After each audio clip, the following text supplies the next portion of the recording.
I think I might be allergic to clementines, and my face is like pretty itchy, and my throat's kind of like closing up, but not like in a concerning way.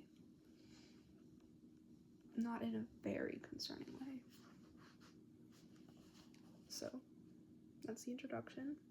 Or that was the introduction. Might have skipped it. Whatever.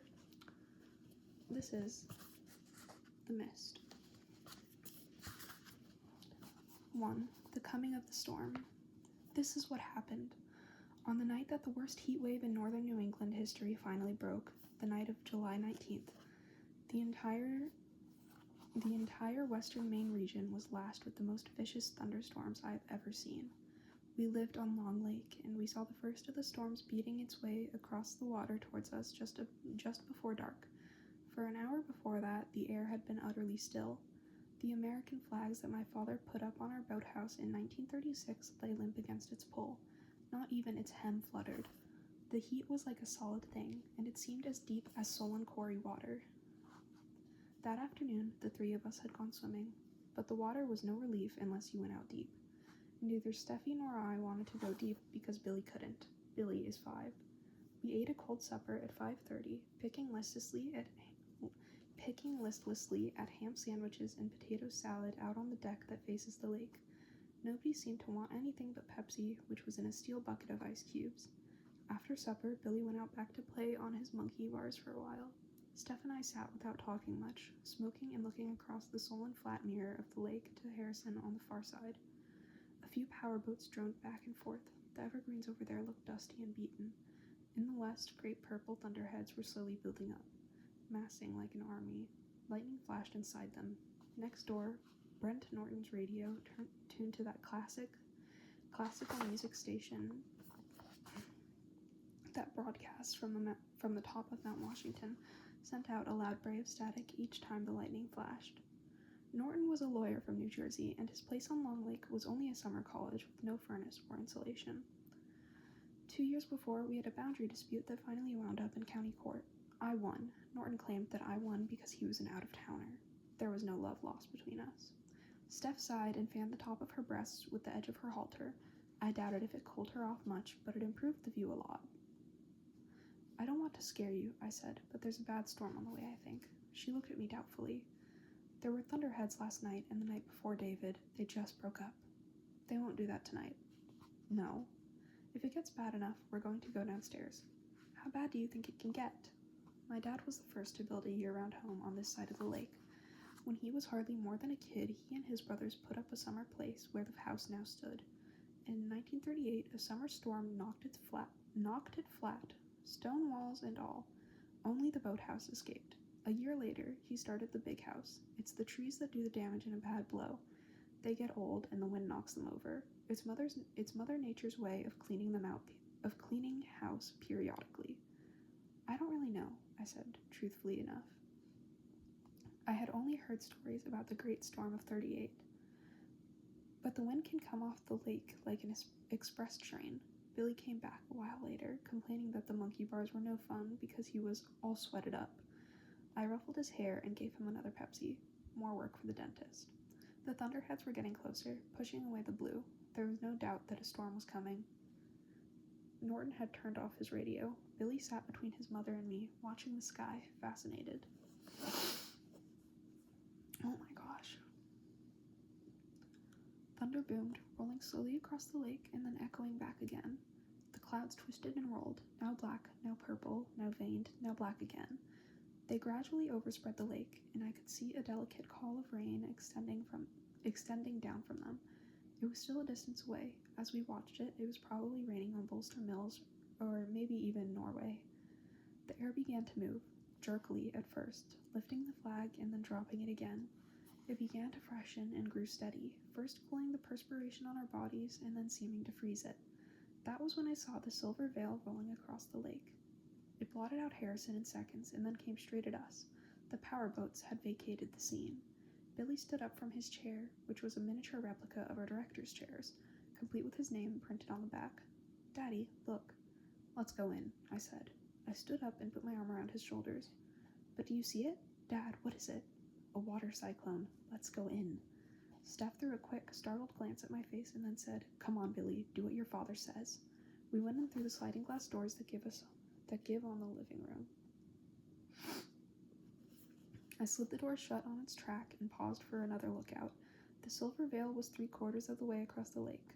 It had resolved itself into a crazily spinning teacup between the lowering black sky and the surface of the water, which had gone the color of lead streaked with white chrome. The lake had begun to look eerily like the ocean, with high waves rolling in and sending spume up from the docks and breakwaters. Out in the middle, big white caps were tossing their heads back and forth.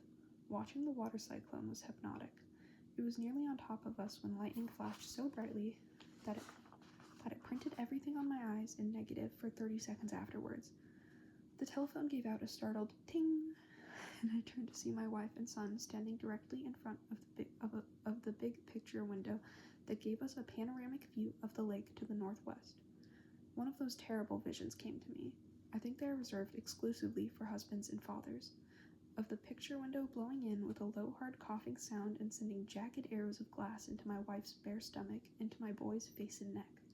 The horrors of the Inquisition are nothing compared to the fates your mind can imagine for your loved ones. I grabbed them both hard and jerked them away. "What the hell are you doing? Get away from there!" Steph gave me a startled glance. Billy only looked at me as if he had been partially awakened from a deep dream.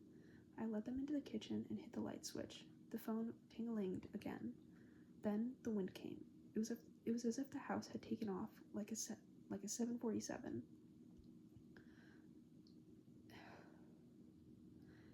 It was a high, breathless whistling, sometimes deepening to a bass roar before glissading up to a whooping scream. "Go downstairs," I told Steph, and now I had to shout to make myself heard. Directly over the house, thunder whacked mammoth planks together, and Billy shrank against my leg. "You come too," Steph yelled back. I nodded and made shooing gestures. I had to pry Billy off my leg. "Go with your mother. I want to get some candles in case the lights go off." He went with her, and I started opening cabinets. Candles are funny things, you know. You lay them by every spring, knowing that a summer storm may knock out the power, and when the time comes, they hide. I was pawing through the 4th cabinet, past the half-ounce of grass that Steph and I bought 4 years ago and had still not smoked much of, past Billy's wind-up set of chattering teeth from the Auburn novelty shop, past the drifts of photos Steffi kept forgetting to glue in our album. I looked under a Sears catalog and behind a Cupid doll from Taiwan that I had won at the Freiburg Fair, knocking over wooden milk bottles with tennis balls. I found the candles behind the Cupid doll with its glazed dead man's eyes. They were still wrapped in their cellophane. As my hand closed around them, the lights went out, and the only electricity was the stuff in the sky. The dining room was lit in a series of shutter flashes that were white and purple. Downstairs, I heard Billy start to cry and the low murmur of Steph soothing him. I had to have one more look at the storm. The water cyclone had either passed us or broken up when it reached the shoreline, but I still couldn't see 20 yards out onto the lake. The water was in complete turmoil. I saw someone's dock, the Jassers maybe, hurry by with its main supports alternately turned up to the sky and buried in the churning water. I went downstairs. Billy ran to me and clung to my legs. I lifted him up and gave him a hug. Then I lit the candles. We sat in the guest room down the hall from my little studio and looked at each other's faces in the flickering yellow glow and listened to the storm roar and bash at our house.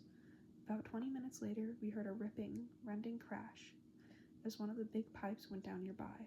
Then there was a lull. "Is it over?" Steph asked. "Maybe," I said. "Maybe only for a while." We went upstairs, each of us carrying a candle like monks going to vespers. Billy carried his proudly and carefully. Carrying a candle, carrying the fire, was a very big deal for him. It helped him forget about being afraid. It was too dark to see what damage had been done around the house. It was past Billy's bedtime, but neither of us suggested putting him in. We sat in the living room, listened to the wind, and looked at the lightning.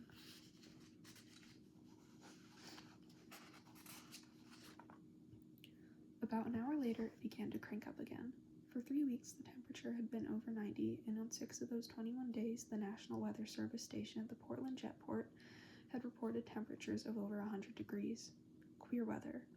Coupled with the grueling winter we had come through Coupled with the grueling winter we had come through in the late spring, some people had dragged out that old chestnut about the long-range results of the 50s A-bomb tests again. That, and of course, the end of the world. The old chestnuts. The oldest chestnut of them all. The second squall wasn't so hard, but we heard the crash of several trees weakened by the first onslaught. As the wind began to die down again, one thudded heavily on the roof, like a fist dropped on a coffin lid. Billy jumped and looked apprehensively upward. "It'll hold, champ," I said. Billy smiled nervously. Around 10 o'clock, the last squall came. It was bad. The wind howled almost as loudly as it had the first time, and lightning seemed to be flashing all around us. More trees fell, and there was a splintering crash down by the water that made Steph utter a low cry. Billy had gone to sleep on her lap. "David, what was that?" "I think it was the boathouse." Oh, Jesus. "Steffi, I want us to go downstairs again." I took Billy in my arms and stood up with him. Steph's eyes were big and frightened. "David, are we going to be all right?" "Yes." "Really?" "Yes." We went downstairs.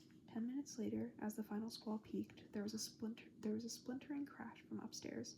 The picture window. So maybe my vision earlier hadn't been so crazy after all. Steph, who had been dozing, woke up with a little shriek, and Billy stirred uneasily in the guest bed. "The rain will come in. It'll ruin the furniture. If it does, it does. It's insured." "That doesn't make it any better," she said in an upset, scolding voice.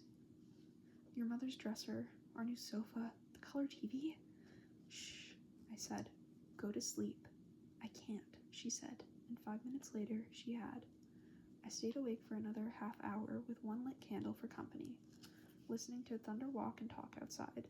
I had a feeling that there were going to be a lot of people from the lakefront communities calling their insurance agents in the morning, a lot of chainsaws burring as cottage owners cut up the trees that had fallen on their roofs and battered through their windows, and a lot of orange CMP trucks on the road. The storm was fading now, with no sign of a squall coming in. I went back upstairs, leaving Steph and Billy on the bed, and looked into the living room. The sliding glass door had held, but where the picture window had been, there was now a jagged hole stuffed with birch leaves. It was the top of the old tree that had stood by our outside basement by our outside basement access for as long as I could remember. Looking at its top, now visiting in our living room, I could understand what Steph had meant by saying insurance didn't make it any better. I loved that tree. It had been a hard campaigner of many winters, the one tree on the lake side of the house that was exempt from my own chainsaw. Big chunks of glass on the rug reflected my candle flame over and over. I reminded myself to warn Steph and Billy. They would want to wear their slippers in here. Both of them liked to slop around barefoot in the morning. I went downstairs again. All three of us slept together in the guest bed, Billy between Steph and me. I had a dream that I saw God walking across Harrison on the far side of the lake, a God so gigantic that above the waist he was lost in a clear blue sky. In the dream, I could hear the rending crack and splinter of breaking trees as God stamped the woods into the shape of his footsteps. He was circling the lake, coming towards the Bridgeton side, towards us, and all the houses and cottages and summer places were bursting into purple-white flame, like lightning, and soon the smoke covered everything. The smoke covered everything like a mist. That is the end of, I believe, the first chapter.